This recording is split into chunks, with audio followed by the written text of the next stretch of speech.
कारोबार के लिए बैंक आपको कितने किस्म के कर्जे देता है? सूद के बगैर कर्जा कौन सा है जो कि हलाल है, जिसमें इंटरेस्ट रेट नहीं होता? बैंक सिक्योरिटी क्या रखता है इन कर्जों के हवाले से? कितना कर्जा दे सकता है? क्या वो सिक्योरिटी की वर्थ देखता है या फिर वो आपके बिजनेस की वर्थ देखता है? कर्जा किसकी वर्थ पे देख के दिया जाता है? हिडन चार्जेस क्या होते हैं जो बैंक आपको पहले नहीं बताता, आपको बाद में पता चलता है? कर्जा अप्लाई करने से कर्जा मिलने तक के तमाम अखराजात कितने हो सकते हैं? टेन्योर कितना होता है कर्जे का, मतलब 1 साल, 5 साल, 10 साल, या फिर आप असल अमाउंट जो है वो इस्तेमाल करते रहते हैं और सिर्फ सूद मतलब इंटरेस्ट पे करते रहते हैं?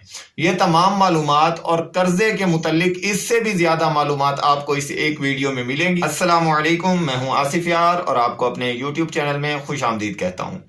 आपने बहुत सारी चीजें सुन ली जिसके मुतालिक ये वीडियो है। मैं आपको इतना जरूर बताना चाहूंगा कि अगर आप ये वीडियो देखेंगे और आप कारोबार करते हैं और कर्जा लेना चाहते हैं तो आपको बैंक जाने की जरूरत पेश नहीं आएगी। आपको तमाम मालूमात इस एक वीडियो से मिल जाएगी। फिर आपकी मर्जी है आप कर्जा लें या न लें। दूसरी बात ये जरूर कहना चाहूंगा, सूद हराम है, सूद से बचें, इंटरेस्ट से बचें और कर्जा ना लें। और ये वीडियो बनाने का मकसद भी ये है कि हिडन चार्जेस ऐसे हैं जो आपको पता नहीं होता और आप जो है जब कर्जा ले लेते हैं तब आपको पता चलता है कि ये तो इतना एक्सपेंसिव पड़ गया, हालांकि मुझे तो कहा गया था कि आपको इतने % सूद लगेगा, अब जो है ये भी काट रहे हैं वो भी काट रहे हैं। तो इसीलिए बाद में परेशानी का बाइस बनता है। और इनमें से हलाल कर्जा जो है जिसपे सूद नहीं होता, इंटरेस्ट नहीं होता, वो आप ले सकते हैं, वो भी मैं आपको इसमें बताऊंगा। वीडियो पूरी देखिएगा ताकि आपको मुकम्मल मालूमात दी जा सके। सबसे पहले बात करते हैं कारोबार में 3 किस्म के कर्जों की आज बात कर रहे हैं। एक रनिंग फाइनेंस है, एक कैश फाइनेंस है और एक बैंक गारंटी है। सबसे पहले बात करते हैं रनिंग फाइनेंस की। रनिंग फाइनेंस में जो है सबसे पहले आपके कारोबार की वर्थ पे आपको कर्जा दिया जाता है, सिक्योरिटी बाद में देखी जाती है। मतलब पहले तो आपसे ये पूछा जाता है कारोबार क्या करते हैं, उस पे स्टॉक कितना अवेलेबल है, आपकी इन्वेस्टमेंट कितनी है। तो ऐसे समझ लें कि जितनी इन्वेस्टमेंट आपकी होगी उससे हाफ जो है वो कर्जा तकरीबन आपको दे देंगे या उतना कर्जा आपको दे देंगे। जितनी आपकी इन्वेस्टमेंट है उतनी इन्वेस्टमेंट बैंक आपको दे सकता है रनिंग फाइनेंस के हवाले से। और उसके बाद वो देखेंगे आपके पास सिक्योरिटी क्या है। आप कमर्शियल प्लॉट दे सकते हैं, आप जो है घर मतलब प्रॉपर्टी घर की सूरत में दे सकते हैं, आप कोई शॉप की सूरत में दे सकते हैं या कोई लैंड वगैरह दे सकते हैं एज ए सिक्योरिटी। ये सेकेंडरी सिक्योरिटी है।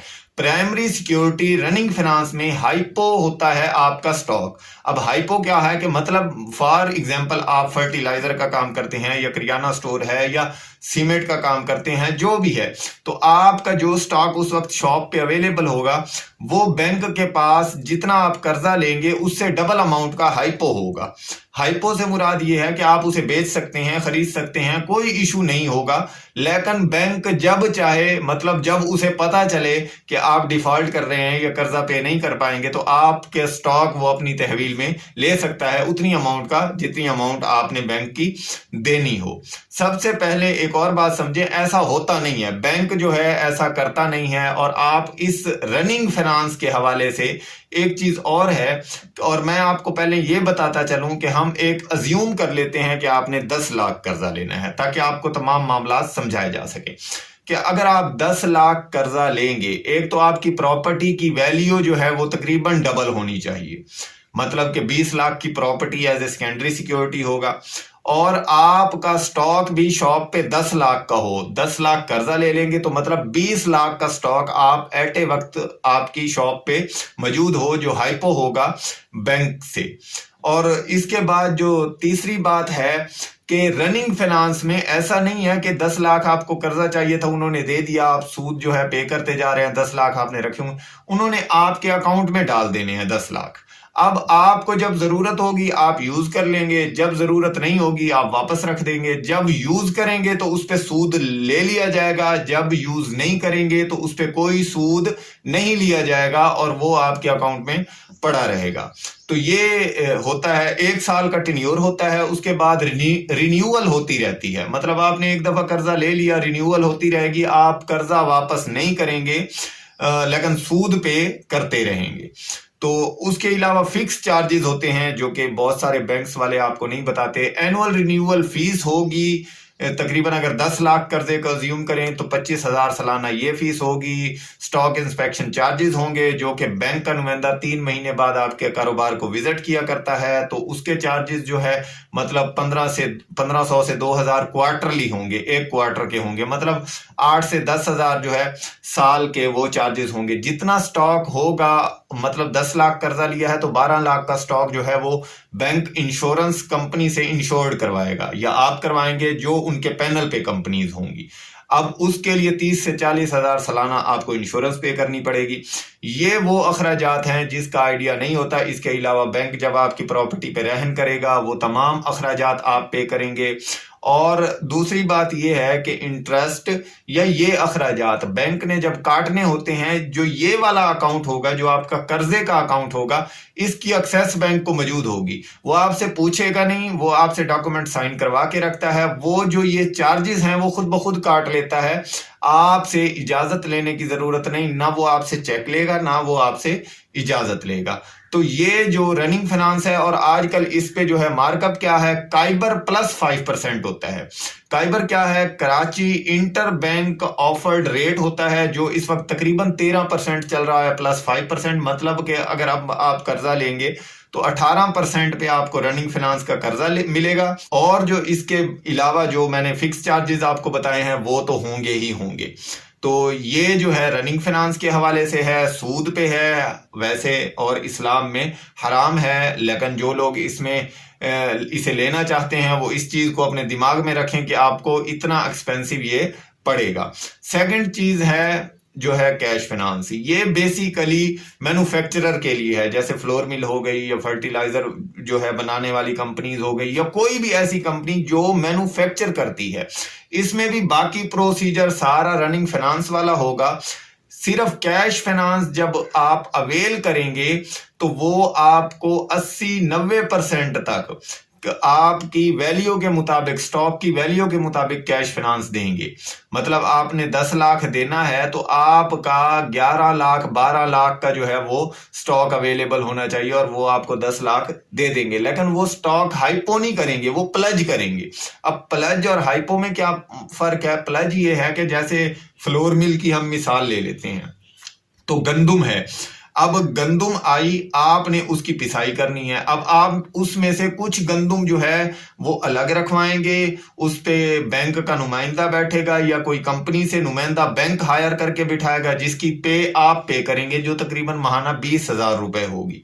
तो वो जो है स्टॉक को सील कर देगा और आप उस स्टॉक को हाथ नहीं लगा सकेंगे बैंक की इजाजत के बगैर। और आपकी कंपनी के बाहर बैंक के नाम का बोर्ड लगेगा कि इस बैंक से आपने कर्जा लिया हुआ है और आपका स्टॉक इसके पास प्लज है।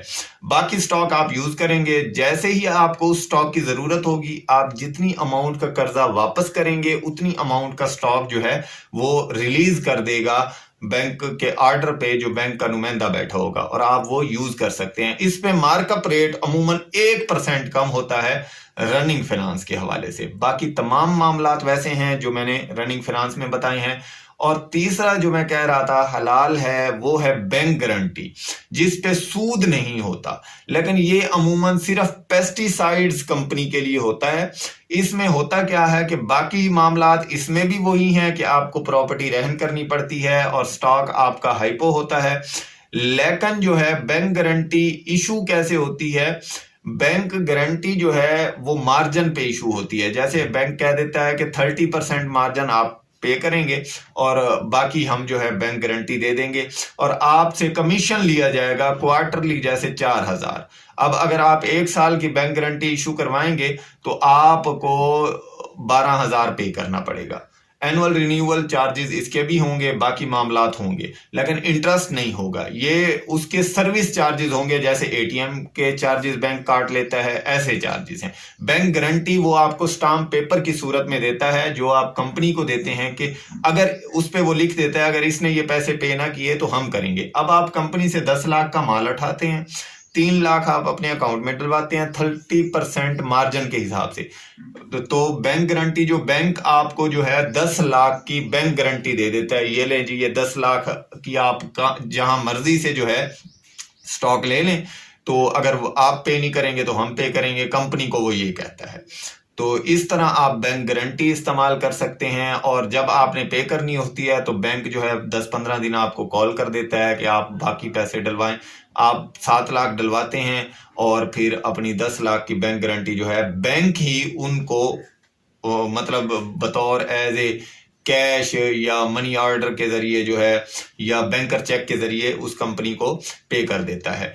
इसके मुतालिक अगर आपको कोई और मालूमात चाहिए आप कमेंट्स कीजिएगा, मैं वो ज़रूर बताऊंगा। और डिफ़ॉल्टर्स के मुतालिक जो है मैं आपको नेक्स्ट वीडियो में बताऊंगा कि अगर आप डिफ़ॉल्ट करते हैं तो आप जो है आपकी प्रॉपर्टी सेल होगी या आपका स्टॉक हाइपो होगा या कारोबार जो है वो टेक ओवर किया जाएगा, या आपको टाइम दिया जाता है, और अगर दिया जाता है तो कितने अरसे का दिया जाता है। उम्मीद है वीडियो पसंद आई होगी। मिलते हैं नेक्स्ट वीडियो पे, तब तक अल्लाह हाफिज़।